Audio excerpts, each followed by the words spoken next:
Kalau kemarin kita bahas tentang neurokranium, kali ini kita mau bahas mengenai viscerocranium atau tulang-tulang di regio fasciae yang membentuk wajah, yang memiliki beberapa fungsi yaitu melindungi, memberi bentuk wajah, dan sebagai perlekatan otot. Kita bahas pertama yaitu tulang maksila, yaitu tulang sentral dan dia itu sepasang yang kemudian ketika dia bertumbuh akan bertemu, berfusi di tengah, di sutura intermaksilar. Tulang maksila terdiri dari beberapa bagian. Pertama itu ada bodi atau korpus, itu bagian tengah-tengah yang paling besar sendiri. Kemudian ada bagian zigoma. Jangan terbalik dengan tulang zigoma ya, maksudnya bagian zigoma itu bagian tulang maksila nanti yang akan berhubungan dengan tulang zigoma. Ya memang posisinya deket sih. Kemudian ada processus frontalis, itu nanti akan berhubungan dengan tulang frontal di superiornya. Kemudian ada processus alveolaris, dia yang akan membentuk soket dari gigi-gigi, di mana nanti banyak gigi itu tertanam di dalamnya, membentuk gigi-gigi rahang atas. Kemudian ada processus palatinal yang membentuk palatum atau langit-langit mulut. Nah, ini sendiri merupakan palatum, di posteriornya gigi-gigi yang tertanam di processus alveolaris. Nah, palatum sendiri itu kan ada palatum keras dan di posteriornya ada palatum lunak.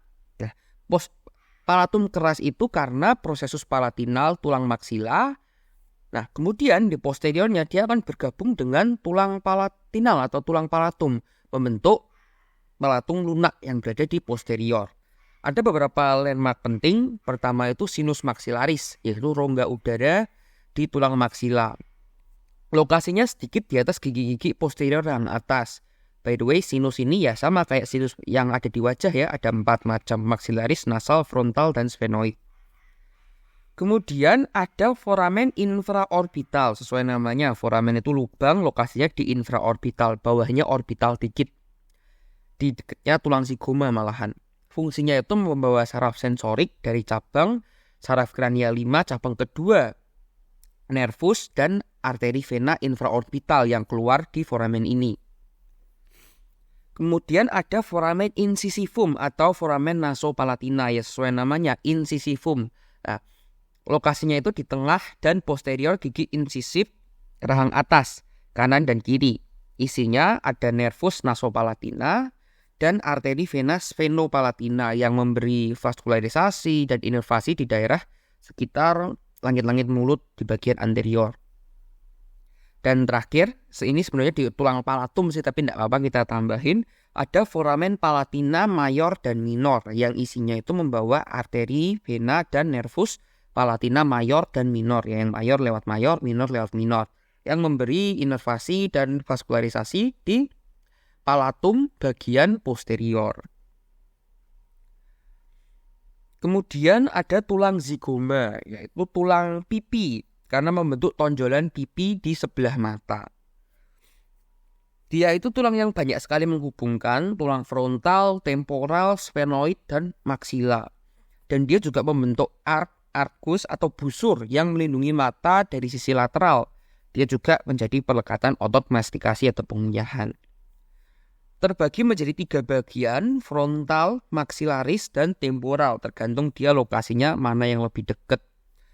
Bagian frontal berarti yang lebih dekat dengan tulang frontal, begitu juga dengan 2 lainnya. Kemudian tulang yang membentuk hidung. Tapi ini lebih tepatnya yang membentuk hidung dalam ya, karena hidung luar itu kan lebih banyak terbentuk oleh tulang rawan atau kartilago. Nah, terbentuk dari 3 tulang nasal, konka nasal inferior, sama tulang vomer. Pertama itu tulang nasal. Tulangnya itu kecil, kecepit tulang maksila di bawah tulang frontal. Kalau kita lihat sebenarnya itu ada 2 tulang kecil yang menyatu kanan dan kiri membentuk yang namanya nasal ridge. Terbagi menjadi 2 bagian. Pertama itu bagian eksternal yang ya udah polosan aja, dan bagian internal. Nah, kalau kita lihat dari internalnya itu ternyata permukaannya itu konkav dan isinya itu ada sulcus ethmoidalis, tempat lewatnya nervus ethmoidalis anterior. Kemudian ada konka nasal inferior. Ternyata hidung itu isinya nggak flat-flat aja, tapi ada sekatnya di tengah yang disebut dengan septum. Dan secara horizontal itu juga ada kompartisi-kompartisi yang disebut konka, di mana konka ini nanti akan membentuk jalur napas atau turbinates dalam hidung. Sebenarnya ada 3, superior, middle, dan inferior. Namun di sini yang inferior saja karena dia beda tulang sendiri. Nah, konka nasal inferior itu juga nanti ikut membentuk meatus nasal inferior atau ya nama kerennya lubang hidung. Kemudian ada tulang vomer, dia itu tulang vertikal beradanya pas di mid sagittal, di tengah-tengah persis, yang nanti akan membentuk septum nasal atau sekat hidung yang di bagian inferior. Yang lain-lainnya dibantu bentuk oleh tulang ethmoidalis pars perpendicularis. Coba cek video aku yang sebelumnya ya. Ini merupakan tulangnya. Bentuknya itu terdiri dari sayap atau yang disebut dengan ala. Dan ujungnya lumayan runcing. Kemudian ada tulang lakrimal. Di dalam mata dekat kelenjar air mata atau kelenjar lacrimalis. Maka disebut tulang lakrimal. Kalau lokasinya sendiri itu di medialnya soket mata. Tulangnya itu kecil sekali dan gampang retak. Ada 2 bagian dari tulang ini, bagian medial yang mendekat ke tengah dan bagian lateral yang menjauh. Dan tulang terakhir yaitu tulang mandibula atau yang membentuk rahang bawah. Dia tidak terhubung langsung dengan sutura, tapi membentuk sendi beneran yaitu sendi temporomandibular yang menghubungkan mandibula dengan os temporal. Sehingga mandibula bisa bergerak ketika kita makan, ketika kita berbicara, menelan, dan lain sebagainya.